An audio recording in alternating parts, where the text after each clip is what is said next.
Jansangram news, बातमीची सत्यता हीच आमची ओळख। SMW ला कुणाचे वरदहस्त, शेती, मूल आणि वयोवृद्ध आजारी, देवळीकरांचे आरोग्य धोक्यात, तरी आमदार राजेश बकाणे या प्रकरणी गप्प का? प्रशासन गाढ झोपेत। देवळी शहरात धुराचे ढग आता केवळ प्रदूषण नाही तर मृत्यूची छाया बनली आहे। SMW कंपनीकडून होत असलेल्या धुराच्या प्रचंड प्रदूषणामुळे नागरिक हैराण झाले।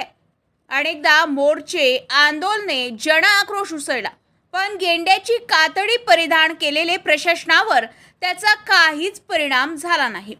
नागरिकांचा संताप आता टोकाला पोहोचलाय।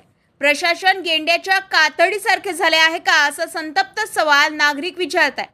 कारण इतक्या तक्रारी, इतकी आंदोलने, तरीही SMW कंपनीवर कारवाई नाही। दररोज श्वास घेणे कठीण होत आहे। लहान मुलांपासून वृद्धापर्यंत अनेकांना दमा, फुफ्फुसांचे गंभीर आजार जडत आहे। शेती सुद्धा आजारी पडत असल्याचं चित्र आहे।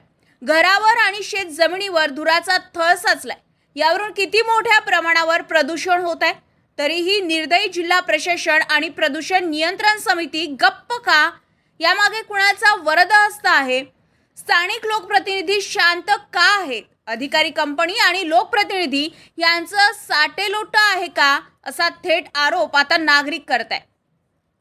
कर्तव्यदक्ष असलेले आमदार राजेश बकाणे नागरिकांचे आरोग्य धोक्यात असताना SMW कंपनीवर कारवाई का करत नाही, असा सवाल आता नागरिक करत आहे।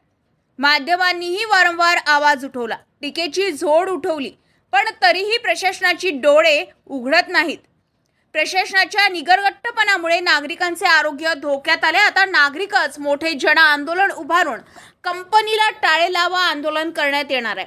तत्पूर्वी प्रशासन जागे होणं गरजेचं आहे, अन्यथा नागरिकांच्या उद्रेकाला सामोरे जावे लागेल, हे नक्कीच।